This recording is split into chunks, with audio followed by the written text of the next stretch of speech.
G'day, my name's Jo Barr. I'm the coordinator with a fantastic group called Action Whangarei Heads.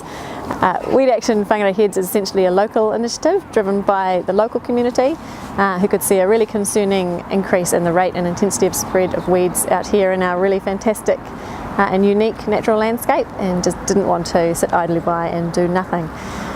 They started off about 3 years ago with a community meeting, had a really great response, and essentially we've been building and building since then. And so a big part of our work is actually getting people to recognise that there is a problem. For a lot of our landowners, they just don't know which species are weeds and which species aren't. And once you do know that, and once you start looking, then you can recognise that there is an issue and take some action. So a part of the way we do this is by we run a roadside campaign. We have one road in, one road out here at the head, so it's a really great way of capturing the whole community.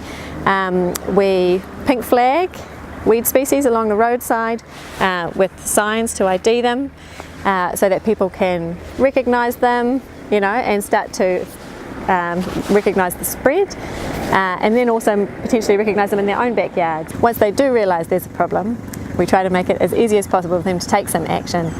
So we try and remove the barriers. So we provide advice, herbicide, you know, face-to-face contact, so that we can make it as easy as possible for them to tackle their weeds. It's really fantastic being a part of this group. I live out here too, so to see the action that's taking place is really uplifting. We've got incredible groups underway. Tamataro, where we are today, they've completely transformed this reserve, saved it essentially from completely collapsing under the weight of blue morning glory and jasmine and wild ginger and queen of the night. Individual volunteers just putting in hours and hours, you know, cut and stumping ginger. There's a wonderful man who's done 25 days, just, you know, because if he doesn't, he knows that that forest is destined to collapse.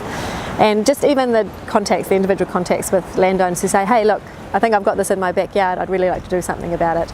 And you know, that really gives me a sense that we can make a huge difference out here. We really encourage people to make contact. You know, if you've got questions, not sure what you're dealing with, we're here to help. You can get in contact with us through the Facebook page, Action Whangarei Heads, through our website, or just by calling me directly. That face-to-face contact sometimes is the easiest way to, you know, figure out what you've got and how to deal with it.